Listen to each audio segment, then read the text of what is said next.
শোনো বৌমা, আমার ছেলে কিন্তু তেল ঝাল মশলা বেশি খেতে পারে না। সেই বুঝে আজ থেকে রান্নার দায়িত্ব তোমার। সকাল 8টায় ছেলে বেরোয়। আমি এতদিন ওর টিফিন ঠিক সময় করে ওকে খাইয়ে অফিসে পাঠিয়েছি। আজ থেকে সংসার তোমার। সব তোমার মতো করে টাইম মেনে করো। ছেলেকে না খেয়ে যেন অফিসে না যেতে হয়। আর শুনে রাখো, আমার ছেলে ওই বড়ই হয়েছে, ওর ছেলে মানুষে যায়নি। জলটাও মাকে এগিয়ে দিতে হবে, তবে খাবে। তাই আজ থেকে আমার ছুটি। ওর সময় মতো সবকিছু এগিয়ে দেওয়া।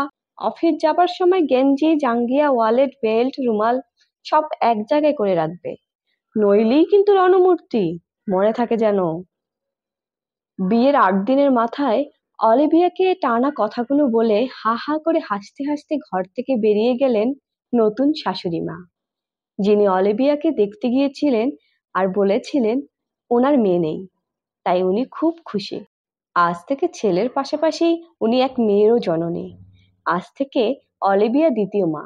সকাল 9টায় ঘুম থেকে ওঠা আদরে মেয়েটাও ভেবেছিল সত্যিই সে আরেকটা মা পাবে। সেও খাবারের ব্যাপারে ভীষণ খুঁতখুঁতে। মা ফোড়ন ছাড়া রান্না করতো ওর জন্য। সেও কলেজ যাওয়ার সময় তার মা মুখের গোড়ায় খাবার এনে দিত, টিফিন করে দিত ঠিক সময়ে।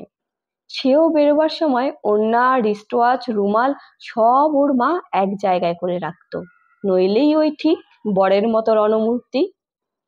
তবে আজ হঠাৎ করেই 8টা দিনের ভেতর মেয়েটার সব অভ্যেস তো বদল করতে হবেই, তার সাথে সাথে একটা মায়ের দায়িত্ব ঘাড়ে নিতে হবে তাকে।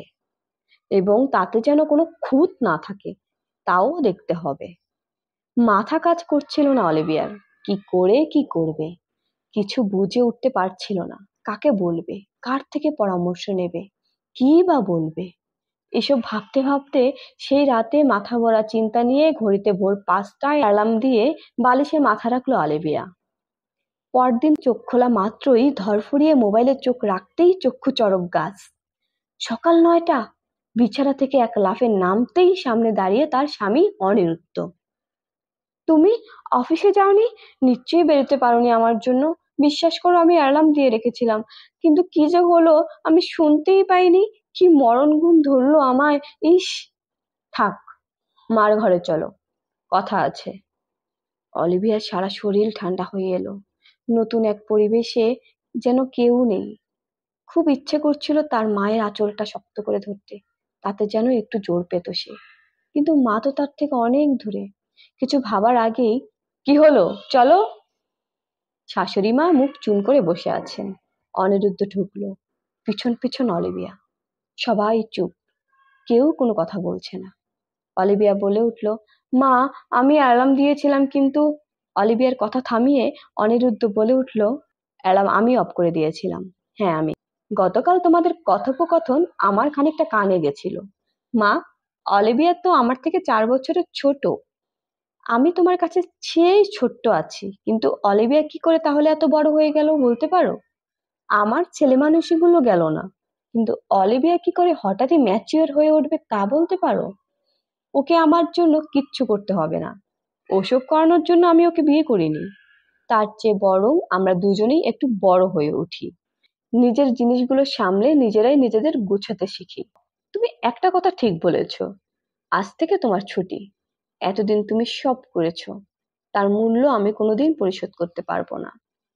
তবে আজ থেকে আমি আমারটা নিজেই করার চেষ্টা করব। 2 দিন পাউরুটি পুড়বে, 3 দিনের দিন ঠিক পারবো। অলিভিয়া চাইলে ও নিজে থেকে আমার জন্য যতটুকু চাইবে করবে। আমিও তাই।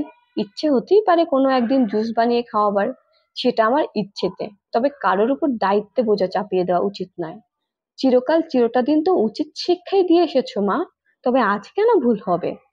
তোমার কাছে আমি বড় না হওয়া সেই ছোট্ট ছেলেটা, আর এই ছোট্ট ছেলেটার স্ত্রীও তো তার মায়ের কাছে সেই ছোট্ট মেয়েটা। তাকেও বড় হবার সময় দাও, আমাকেও সুযোগ দাও। আমরাও এভাবে ধীরে ধীরে দায়িত্ববান হয়ে উঠি, একসাথে, একইভাবে। অবাক পলকে স্বামীর দিকে তাকিয়ে রইল অলিভিয়া।